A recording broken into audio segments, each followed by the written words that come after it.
දවසක් වේවා. අද අපි කතා කරන්නේ මානෙල් ඕලු වගේ ජෛව ශාකයක් මුල සිට සරලව හදාගන්නේ කොහොමද කියලා.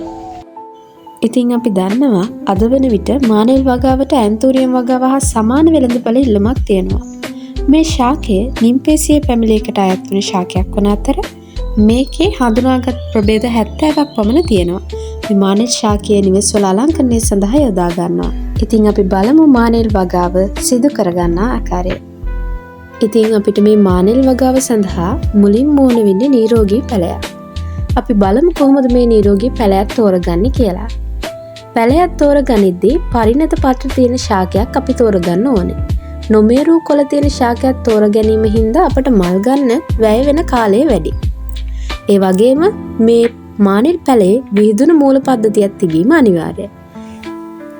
අපි මේ තෝරාගන්න මානෙල් පැලේ අනවශ්‍ය මුල් ඉවත් කරන්න ඕනේ. ඒකෙන් ශාකයට හානියක් වෙන්නේ නැහැ.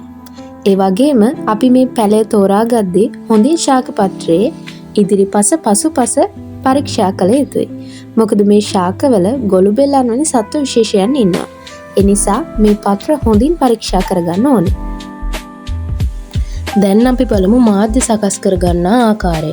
මේ සඳහා වෙල් මඩ උනත් භාවිතා කරන්න පුළුවන්. වෙල් මඩ නැති අයට මේ ක්‍රමය යොදා ගන්නත් පුළුවන්. මේ තියෙන්නේ අපි හදාගත්ත පොහොර මාධ්‍ය. මෙයට මතු පිටපස් 3ට කොම්පෝස්ට් එකට වැලි 2ක් එකතු කරගෙන තමයි අපි මේක හදාගෙන තියෙන්නේ. ශාක වර්ධනයට අවශ්‍ය පෝෂක මේ මිශ්‍රණය අඩංගුයි. පැලේ සිටුවීමට අපට පහසු දෙයක් යොදා ගැනීමට පුළුවන්. ප්ලාස්ටික් බේසමක්, කපාපු කෑන් එකක් නැත්නම් මං අරන් තියනා වගේ සිමෙන්ති බඳුනක් උනත් යොදා ගන්න පුළුවන්. අපි පැලේ හදන බඳුනෙන් 3න් එකක් පමණක් යොදාගෙන ඒකට මාධ්‍ය මිශ්‍රණය පුරවලා හරි මැදින් තියා ගන්නවා. මම නම් ඒකට අරන් තියෙන්නේ ප්ලාස්ටික් මල් බඳුනක්. මේ සඳහා අයිස්ක්‍රීම් කප් එකක් උනත් භාවිතා කරන්න පුළුවන්. බඳුනට පිරවපු මිශ්‍රණය මැදින් හාරලා අපේ පැලේ සිටව ගන්න ඕනේ.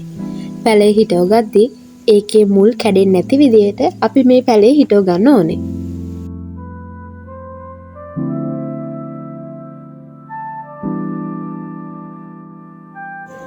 පැලේ සිටුවාගෙන ඒට උඩින් ගල් කුඩු හෝ බොරළු උඩින් අතුරා ගන්න ඕනේ.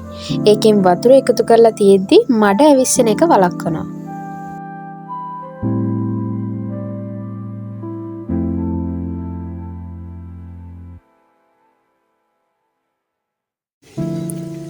ඊළඟට අපි මේ ගල් කුඩු බොරළු කුඩු දාගත්ත මානෙල් පැලේ උඩින් පැලේට හානියක් නොවන විදිහට වතුර දාගන්න ඕනේ.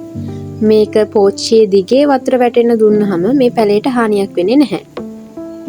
අපි මේ පෝච්චියට වතුර එක් කරද්දී මේ මානෙල් පැලේ ශාක පත්‍රයත් එක් තමයි වතුර එක් කරන්නේ. මේ කොළේ යට වෙන්න ගත්තොත් මේ මානෙල් ශාකයේ පත්‍ර කුණු වෙන්න බලනවා. ඒ නිසා මේ මානෙල් ශාකයේ වර්ධනය වෙද්දී ක්‍රමයෙන් අපට වතුර වැඩි කරන්න පුළුවන්.